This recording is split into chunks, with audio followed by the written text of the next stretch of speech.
Hello, and welcome to the program Issues on ABS Radio and Television. I am Eze Onwuchi. Land dispute have caused a lot of problems around the world. Unfortunately, the majority of the people that fight to claim lands do not know the history of the land. Sonny Okosko of Blessed Memory once sang, "Who owns the land? We want to know who owns the land."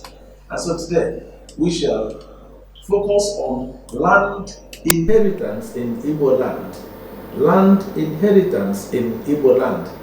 Ya bụrụ tata n'oge issues anyị ga-ekwu maka kedu ka esi enwe ala n'ala Igbo, kedu ka esi eke ala n'ala Igbo, kedu ihe mere na ụmụ nwaanyị adịghị eketa oke ala n'ala Igbo. Anyị na High Chief Amobi Anala nọ aka ji ọfọ aja na ama achara na-atọ eze aja anyị na-ekele gị nnọọ. Anyị na-atụkwa anya His Royal Majesty Igwe Dr. Joel Madadiche egwu ọnwụ eze udo nke bụ n'ụmụawụ oge na-adịghị anya ọ ga-abata, mana ọ ka anyị bido tinyebe ọnụ n'okwu. Alaeze Chukwu, kedu ihe bụ inwe ala n'ala Igbo?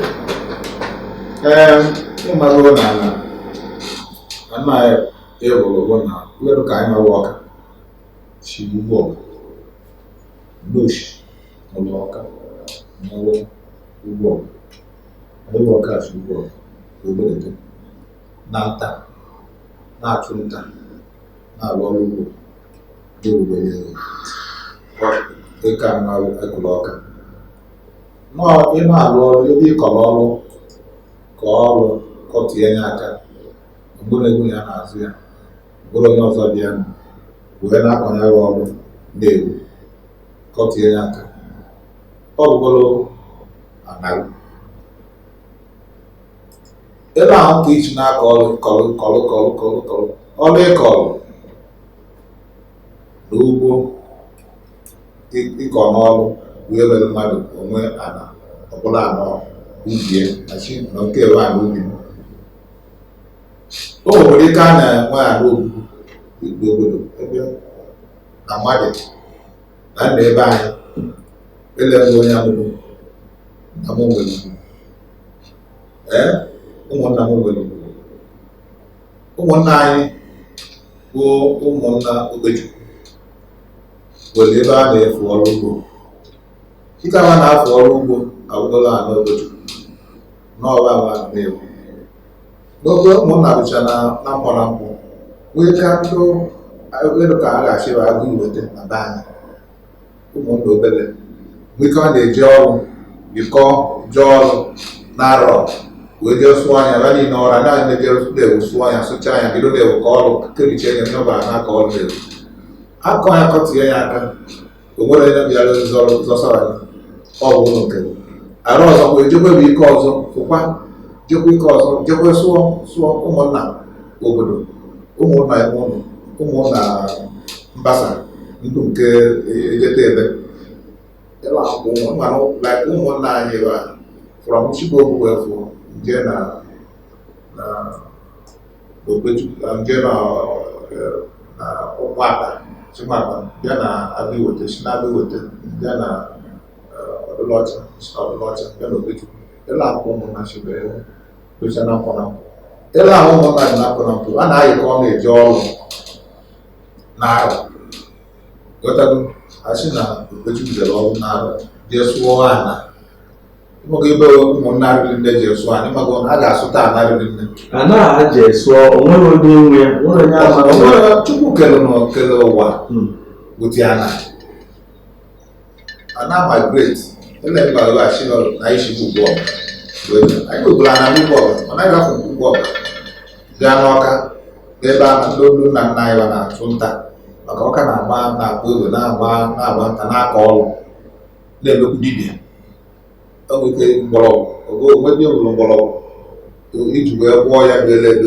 n'ịka bele na mpaghara ya bụ mgbọrọgwụ ya bụ osisi arị fudelu iji maka mgbọrọgwụ ahụ inweta na-egwu si ka onwere egwu nemere ọwọm n'akụkụ ahụ duto n'ịchọ ka ya gwọrọ ị na-enweta ya ma ọ bụ ike abụrụ ya nwee ebe a awadu bi iche like ebe to kaba na enyi no abo ama enyi ibe na ama enyi ka enyi no ya na abo enyi ka ama enyi, that is the place of elephant in okay. So maka enyi ahụ ka anyị wee shi ugwu ọba na nta wee bịa na-abụ ya na mpaghara ndị ka ezi anyị ndị nna nna anyị wezi ọnụ nụọ agụ buzie maka na anyị nwere ebe anyị na-ekwu ụlọ ubi ebe ị na-akọ ọrụ inwe ụlọ na-eru ga-aga ọbụ na ụfọdụ ọgbọ na na-agba nta ụfọdụ larụ na-eru iru ọrụ ọrụ larụ n'ụlọ ubi a ụlọ obu dị iche na ụlọ ubi niile ịghọtago ala obu dị iche na ụlọ ubi ebe a na-akọ ọrụ.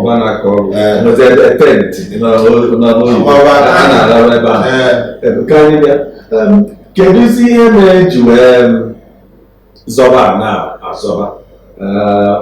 ndị nna nna kwesịrị ịkọ akụkọ ka anasị wee dị onye ama ebe asị ebe a ebe onye ama ebe asị ebe a akọrọ akụkọ ụmụ akụkọ ka anasị wee esi wee nwere ma eji wee zọbaza ya azọ. Ọ bụrụ akọrọ akụkọ sitere ya oke anya ọrụ a na-alụ ọtụ ọrụ bụrụ mana ọ bụ very dangerous na ị ga-ewere oke bụ na mmadụ tụgheri enyi ọ na-eme famili ụfọdụ epenete ọ na-ebupụnete famili ọ na-eme famili epenete ogologo ebulu nne bifọ a na-akpatachi na ọnwụ wulide ewulide a na-amakwa nọ a na-azọ n'elu ndị a ga-ama n'ụfọdụ abụgolo na onye ga-akọzili ha anọzi nke ọ bụrụ onye ahụ ga-akọwa ka oge ụzọ ka o wee ma elecha uche ebe ibie ka o wee mee ka ndị mmadụ ndị ọzọ na-akọzachi n'ọkwa ilebele gbukwu netere mbọ weraziele mana ndị mmadụ ekwere amụta ihe site n'ụmụ ọdị ya wee na-agbawa ọrụ oke anya ihe gburu ụwa abụọ na oke anya obodo oke anya emeghị ihe kwụ ọtọ maka ọ bụ na mmadụ niile eme ihe kwụ ọtọ nsogbu aghara na ibe ya ma gbochiri n'ibu ele ndị mmadụ ya ma na ele eto gbochiri edo rafụ ibe a nke ọdụ na ọbụla ahụ gbochi edo ndị mmadụ aghara na-enwe alọm maka na alọm bụ ibe ahụ a na ga-adịgide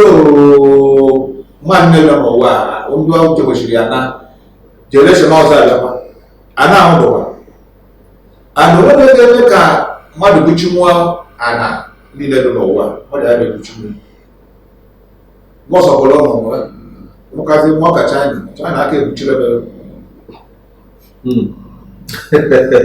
ọ dị mma. Kedu ka anyị bịa na usoro ndị Igbo ji eke kedu usoro ndị Igbo ji eke dịka famili maka anyị ga-emecha bịa na kọmuniti na steeti ma n'ụwa ịma na Israel na Hamas ọhana na-eso okwu ebe a ya ji bịa weta okwu atata ka anyị wee tinye ọnụ ka nwee nama ndị mmadụ ga-amụta obere ihe n'ihe gbasara ịzụ ala n'inwe ala. Kedu usoro ndị Igbo ji eke ịmaka ọ bụrụ na famili n'ime ụlọ ka nna chiri ejide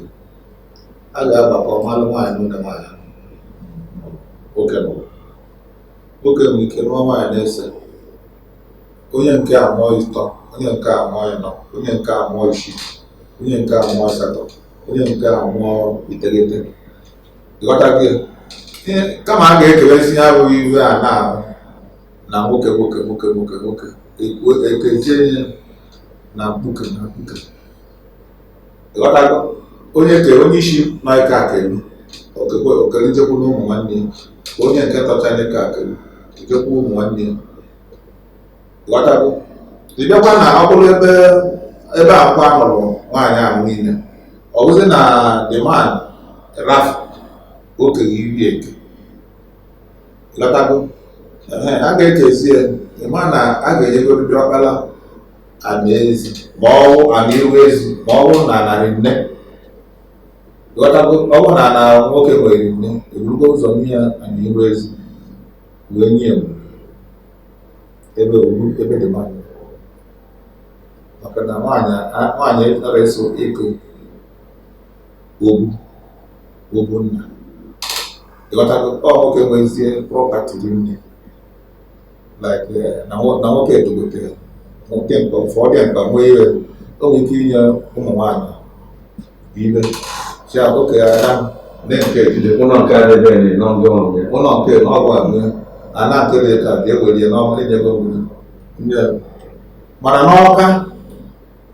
be anyị nwaanyị nwere ugwu be nna ya nwaakụ akụ ya na be di akụ nwaanyị be di mana ugwu nwaanyị nọ be nna ya ugwu na ụdịdị anya maka na nwaanyị arụmọ ọkụ ebe a na-ekwu ugbu a gbasara ala nwa ugbu a ka ebe niile ma na ma ebe niile maka na ọnya ọ bụrụ na okwu sere ọ bụ na enwe nghọtabe ọ bụrụ na obere ogbugbu n'ọnwa ọkụ ụmụ ọkụ ka a ga-eji nke ọ bụ ego fainal nke ha kwuru wee na nke ọ bụrụ na onye ekwere esuo n'onye amaka mmadụ ya ọ gaghịzi enwe aṅụrị n'ụwa onye nọ n'ụwa ekwerezi ahụ mara na ihe niile ebughị dịka si bụ ụlọ na anyị na-atụ anya His Royal Majesty Igwe Dr. Joel Magaduchie Egwu ọnwụ eze udo nke Ebua na ụmụ awụrụ ọbatago maka o so na ndị nwanyị igwe a na-ekere gị na gị na ọkụ gị ya nọkọkwa ọzọ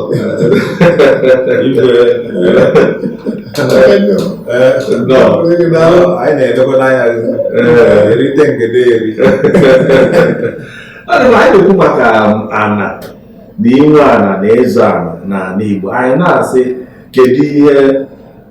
merụ ndị mmadụ ji azụ ana ọkacha ana ha amarọ histri ya akụkọ nwere kọrọ ha akụkọ maka nọ na asị na jee nụọ ọgụ na n'ọrụ ma na n'ebe ndị mmadụ ji azụ ana Igbo ya ife mbọ ife na-ezigbo nsogbu n'ala Igbo anyị n'oge kịta dịka m si n'anya ife socha wee weta elu na kemgbe ma mkpontu ma 419 na ọbụrụkene na ọ nara na ana-arụzi ife another gold mine ndị mmadụ fụsịrị ego dọmịa onye bazie na ana mmadụ ole o were ego chere onye ahụ ịgbazie mgbe o ji orego ego kado millions onye mmadụ ejiri tenkọbụ na akpịa ijee na polisi o were ego jee na kọtụ o were ego maka orego a na pada ego so na ife socha bụ enweghị afọ ojuju na anya ukwu na ozi eziokwu adịziri n'ala Igbo anyị bụ ife sowere nweta ya bụ nsogbu eziokwu ọdazi onye ya mmadụ ya amachara na onye ya na-anaghị awụrọ nke ya stil ọ ya na-apụtakwu olu na na-eke o si wee dị nọọ ife isi problem dị nnọọ amara ka esi ya eme mana otu esi na dị na anyị bụ ndị Igwe nọ n'obodo na ndị PG na ndị so achị obodo anyị niile na-ekwucha eziokwu na ya bụ nsogbu na ya egwe mgbe na-asị na onye ọbụla ma ọ nwoke ma ọ nwaanyị maara eziokwu n'ife gbasara ka ana si dị ya pụta onye na onwere onye ya ewere maka na ịmachara eziokwu kwuru ọ iwu nke Chineke ka ị dara o soro ikpe Chineke ya ekpe ma mgbe oge ruru mana ịpụtasị kwuo eziokwu emechagodu whatever happens tupu amabụrụ yes na ịpụtago kwuo ka ife si dị anọ otu ọ maka o si dị n'ọnya bụ ife nna arịọ mmadụ niile onye ọbụla were obi nke Chineke wee kwuo okwu otu o si wee dị n'agbanyeghị onye o metụtara maka na ife na-enye anyị nsogbu nwanne nwanna mmadụ elu mmadụ ya na enyi ọgbazie nkịtị ife a na-emebi mana nwata onye dị involve ịpụta ikwu eziokwu otu o si wee dị maka na onye ị na-ekwu onye na-ekpe ikpe niile bụ Chineke adị ikwughị ka o si dị mgbe o ruoro Chineke amaghị ikpe nke ahụ ife mmadụ niile ejikọ aka ọnụ ka anyị wee nwee ike ime ife dị na ya ọfụma udo na ọṅụ wee chie. Daalụ Igwe eze udo nke Igbo n'ụmụ agbụrụ eze aja dịka anyị na-ekwu mgbe ahụ isi na ọ bụrụ na a na-rie nne diọkpara ewere ana obi werekwa ana ezi ana iru ezi dịka olu si ekwupụtara ya aghọtago nọọ anụ okwu mere eji azụ aka ọ bụrụ na a na-eri ozi nne aka ga-enyekwa diọkpara ana iru ezi nyekwa ya ana nke ana obi ndị magụ na ya bụ Igbo atapịara ngarị atapịara na-akọrọ ngosi gị na ọ bụrụ na ana rie nne ana eri nne ewu ọ bụ na ọdụ plenti ọ bụ na ọnụ Igbo ọ bụ na ọdụ plenti ewele ala iru ezi enye diọkpara wele obi ebe nna maka na anyị ga-anọchi ya wee nye enwe ka ezie jara ka ncha agwa ọ bụ na nwoke nọ nwaanyị na-atọ mụrụ ịnọ ekerezie na akụke ikele nakwụrụ nwanne gị onye ekele ọ nakwụrụ nwanne onye nna ekele ọ nakwụrụ nwanne onye nna ekele ọ nakwụrụ nwanne ya ka o wee gbe na-ese n'okwu ụnụ ndị ahụ nakwa elu ekeri ebie elu osuru elu mana ọ bụrụ ọsọ nwaanyị ka ọ hụrụ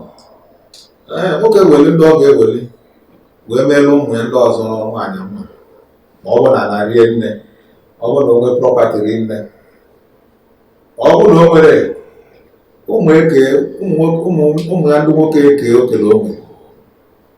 wedụ ka nna m nwere ike ọzọ o nwere na kata sọsọ na gị ọ wụwara chief mgbe gboo mana o nwere ana nara asụnara na ụmụ ogbe ya na ọ ga-agwa ewe nke ọtara ahụhụ na ya sọ mgbe ubi eke o nwere ọnụ nwaanyị na-atọ o wee kee nye ụzọ na-atọ na mkpuke na mkpuke mụ na nwanne m sọsọ nne m mụta nwoke na abụ ndị ọzọ mụtara nwoke nwoke ndị mụtara nwoke nwoke weli nkele na wideman onye mụ na nwanne nwoke weli nke o nyere anyị ma na-eji enyi mana ihe dị m ụtọ bụ na o nwere ihe nna m metere dịka ihe ahụ ma ọ bụ ihe a ga-emeghe emeghe dụnụ nke ahụ karịrị anyị karịa ebe niile so obodo anyị ọcha na nna anyị emeterela anyị ihe ọbụla na ọ na-akwụ mma ogwe ya nara a ga-aga ebe jiachi na anyị ga-akwụ ụgwọ ihe nna anyị metere nwere ka anyị na-akwụ Igwe kedu ọ bụrụ na dịka o si wee kwuo kịta eze Ajana ji wee kwuo na ha kere ana ha n'udo na-enwero nsogbu enwere ike inwe witness na ụmụnne jee ike ala enwere ike idute ndị ụmụnna ndị ọzọ ka ha bịa gbaa akaebe na ike ala ọ bụ na ụmụnne kebe ala ụmụ ife ndị a na-esi otu okwu si wee dị ọ bụrụ na famili dị n'udo fa chọrọ fe niile ụwa niile mbịa fanye ike iwu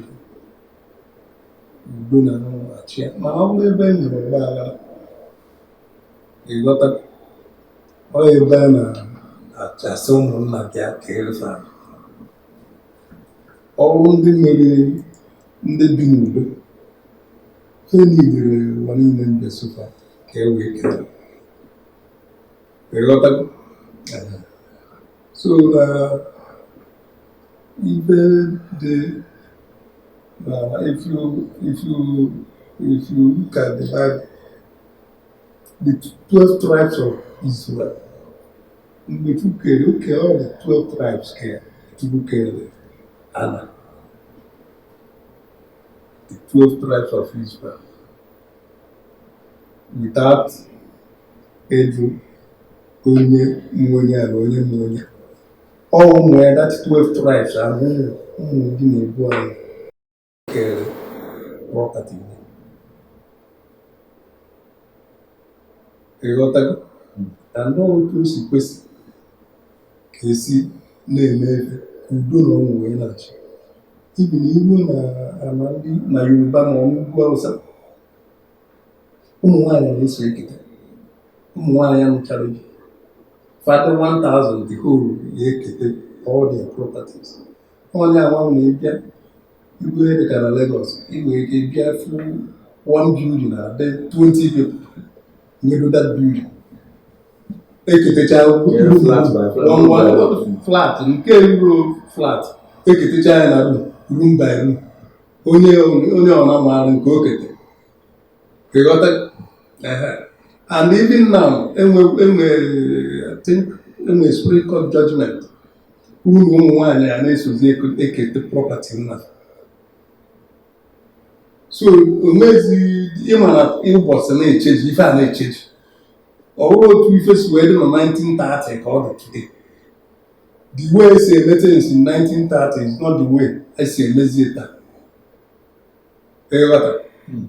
N'ụbọchị na-aga na-amodify na-eme ka ọ ga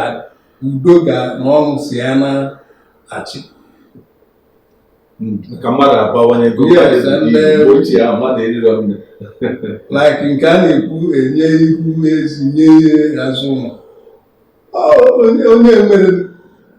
in fact ọ na-edepend on the person. Maka otu nọ na nna m sara mma arụ ụlọ n'ime ngwuru esi na ana gbara n'ugwu bịa m okirikiri iri nne. So na ngwa ebe a ọkpọkwa m ebe a na mma ịghọta onye nwere na ịbịa na some communities efu nnukwu ngwuru fancha nne duweke ofu ngwuru ana a na-egbu n'udo n'ọkịta afọ ojuju adịrazi ka ọ ghara ịrụzie ifo ka esi gbucha fensị gbutọkọcha ogwu ahụrụ ya dazi ọ bụrụ oke ọchịchọ ma ajọ obi na ntajiele. These are the things na-eweta problems and anyị kwesịrị ị na-atọgharị uche mara na ụwa ahụrụ ebe obibi na ụwa anyị nọ n'ime we're just passing through. Onye nọ ka ga ọ nọ 150 ma ọ nọkwa otu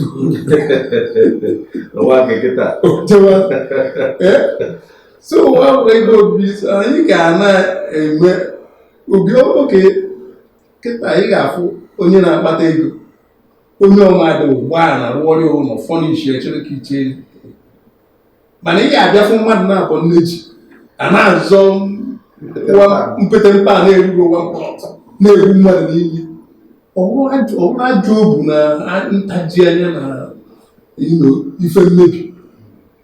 So na ekpere mụ na Chineke emetụ ndị mmadụ aka n'obi ka anyị mara ụwa na ife uru irite n'elu ụwa bụ mmekọ gị na mmadụ ibe gị apart from nke nwanne gị mmadụ ibe gị. Ile Bible sị na treat yourself as you treat your neighbor. And onye bụ nwanne nke ịfụrụ anya bụ ya neighbor. Chukwu efuru anya Because na onwe ife na-eme na onye agbagbo nzizi ya gbabatara bịa mmadụ kedu ihe na-eme owu ugbodu na onwe onye nne ji gị na ya nọ Lagos abịa kakurie ọrịa ijebu neighbor na nkeke oge Arizechukwu kedu ka a ga-esi wee mee n'ala Igbo ụmụ nwanyị ọkacha ndị aja onye di ya nwere anapụcha ya elu napụ ya na ọnwa mana ejere kọt si na ụmụ nwanyị nwere na-enwe prọpati abịazie na omenala Igbo onwere ya nketa kedu ha ga-eme mgbe a ga-eru asị na onye na-eru aka ụmụaja o nwere onye ha ga-anapụ iwe akụ di ya na be anyị ọ bụrụ na nke dị agaghị apụrụ ya maka na ọ bụrụgo na nwaanyị na onwe ya mụtara nwa a ga-arapụrụ ya iwe o ji na-eleta onwe ya tupu na tupu ekwu onye oluzugbo nke ebe a na ọ bụrụ na anyị mụtara nwa nke a na-ekwu adọpt ya hụ na ekenye na adọpt onwe nwa nke so na anaghị anafụ na be anyị anaghị anafụ nwaanyị ihe akụ di mana ịma na igwe kwuru na Supreme Court ebugo na ụmụ nwaanyị na-ekezi akụ nnara ọ bụrụ nke nna ji akị wee rafụ ọ dụrọ m ka Supreme Court ha chiteleri enyi ọ bụrụ na nna nwoke nwee iwe eke ibe achị na iwe onye nwere ka o si wee debe ka ọ ga-echi wee gaa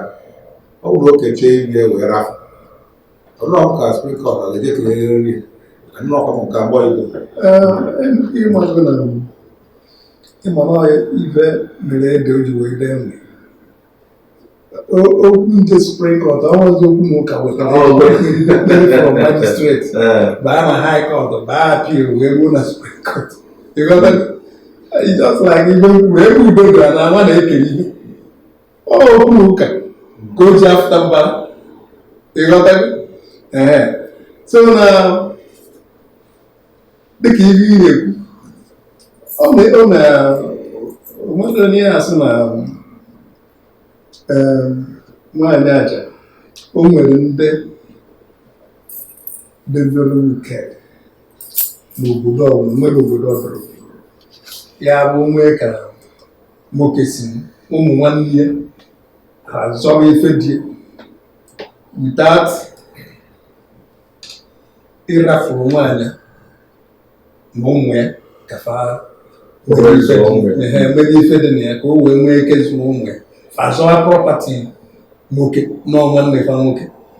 onye na-azọ prọpati anyị ajụ ụmụ nwanne nwoke ahụ kedu ka fa si eri nri kedu ka fa si eji akwụkwọ ife niile a wickedness maka na ọ bụrụ wickedness it will not happen ịghọta o kwesịrị mana wickedness e nwere ọ dị ana such cases na-abịa na my palace such cases